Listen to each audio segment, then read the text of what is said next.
Dear students, class 10th exercise 1.1 का question number 1 है express each number as a product of its prime factors. तो question number 1 में हमें कुछ parts given हैं और इन पार्ट्स की हमें प्राइम फैक्टर्स करने हैं और उसको हमें प्रोडक्ट की फॉर्म में शो करना है। तो क्वेश्चन नंबर 1 को सॉल्व करते हैं। तो पहला है 140, तो 140 के हमें प्राइम फैक्टर करने हैं। तो 140 का प्राइम फैक्टर करते हैं। 140 है, लास्ट में इवन नंबर है, लास्ट डिजिट इवन नंबर होती है, 2 से डिवाइड हो जाता है तो 70 टाइम्स कट जाएगा। 2 से ये 35 टाइम्स कटेगा। अब ये 5 से 7 टाइम्स कट जाएगा एंड यहाँ पर 7 बन जाए 7। तो 140 को हम एक्सप्रेस कर सकते हैं इस तरीके से 2 multiply by 2 multiply by 5 multiply by 7। अब यहाँ 2 टाइम्स है इसलिए 2 की पावर यहाँ 2 लिख सकते हैं हम, multiply by 5 into multiply by 7। तो ये था क्वेश्चन नंबर 1 के फर्स्ट पार्ट का आंसर। एंड क्वेश्चन नंबर 1 का जो सेकंड पार्ट है वो है 156 के प्राइम फैक्टर करना। तो 156 के प्राइम फैक्टर करते हैं। 2 7 या 14 एंड 1 बचा 16 हो गए, 2 8 या 16 एंड यहाँ 2 से डिवाइड जाएगा 39 टाइम्स एंड 3 से जाएगा 13 टाइम्स एंड 13 से जाएगा 1 टाइम। तो 156 को हम लिख सकते हैं 2 multiply by 2 multiply by 3 multiply by 13 and 2 times है इसलिए इसको लिख सकते हैं 2 to the power 2 multiply by 3 multiply by 13। तो ये थे इसके प्राइम फैक्टर। अब नंबर थर्ड पार्ट है इसका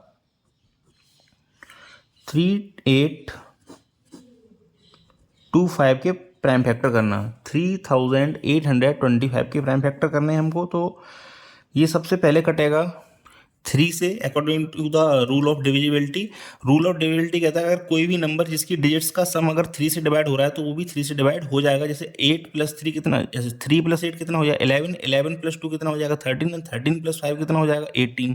तो जो नंबर है हमारा 3825, इसकी जो डिजिट्स है इसका सम कितना आ गया 18, और 18 अगर 3 से डिवाइड हो जाएगा तो ये नंबर भी 3 से डिवाइड हो जाएगा। इसका मतलब 18 जो है 3 से डिवाइड हो जाता है तो ये हमारा नंबर भी 3 से डिवाइड हो जाएगा। तो 3 बन जाए 3, 3 2 या 6, 2 बचा, 3 7 या 21, 1 3 5 या 15। अगेन ये 3 से डिवाइड हो जाएगा, 3 4 या 12, 3 2 या 6 एंड 3 5 या 15। अब ये 5 से जाएगा, 5 8 या 40 एंड 5 3 या 15, सॉरी 5 5 या 25, यहाँ पे 5 आएगा, एक्चुअली 25 हो जाएगा, लास्ट में 5 टाइम्स कट जाएगा। इसके बाद ये अगेन 5 से जाएगा 17 टाइम्स एंड 17 बन जा 17। ये होगा इसके प्राइम फैक्टर। तो इसको इसकी फॉर्म में लिख देते हैं, प्रोडक्ट की फॉर्म में 3825 is equal to 3 multiply by 3 multiply by 5 multiply by 5 multiply by 17 and यहाँ पे 2 टाइम्स है, 3 टू दी पावर 2 हो जाएगी एंड 5 भी 2 टाइम्स है तो 5 to the power 2 into multiply by 17। ये क्वेश्चन नंबर 3 है। इसके बाद क्वेश्चन नंबर 4 सॉल्व करते हैं। तो क्वेश्चन नंबर जो 4 है हमारा वो है 5005। इसके प्राइम फैक्टर करने हैं हमें 5005। तो ये जो है 5 से ही डिवाइड होगा, 5 बन जा 5, 5 का 0 में 0, 5 0 का 0, 5 बन जा 5।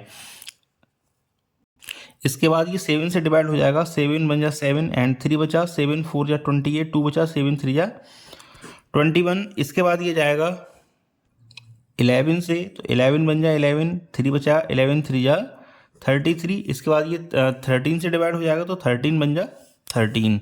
तो 5005 के जो प्राइम फैक्टर होंगे उसको हम मल्टीप्लिकेशन या प्रोडक्ट की फॉर्म में लिखते हैं। तो 5 multiply by 7 multiply by 11 multiply by 13। तो इस तरह से हो जाएगा क्वेश्चन नंबर 4। इसके बाद है क्वेश्चन नंबर 5 हमारा।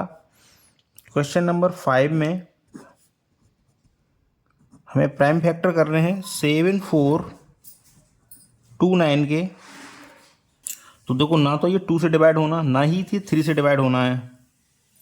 तो ये ना तो 2 से डिवाइड होना, ना 3 से, ना ही डिवाइड होगा ना ये 5 से। ये सीधा डिवाइड होगा जाके हमारा 17 से। तो 17 से इसको डिवाइड करते हैं, 17 4 जा 68। इसके बाद ये बचेगा 6, तो ये हो जाएंगे 62 एंड फिर चला जाएगा ये 3 टाइम्स। इसके बाद ये हो जाएंगे 119, तो ये चला जाएगा 17 टाइम्स। इसके बाद 17 के बाद ये डिवाइड होगा सीधा 19 से, 19 से डिवाइड होगा ये 23 टाइम्स एंड हम 23 को डिवाइड करेंगे 23 से ही, तो 23 बन जा 23। तो इसको प्राइम फैक्टर की फॉर्म में लिख देते हैं, 7429 is equal to 17 multiply by 19 multiply by 23। तो इस तरह से हो जाएंगे इसकी प्राइम फैक्टर। तो ये क्वेश्चन नंबर 1 था जिसको हमने सॉल्व कर लिया है। Thank you very much for watching. Request है आपसे चैनल को जरूर सब्सक्राइब कर लें।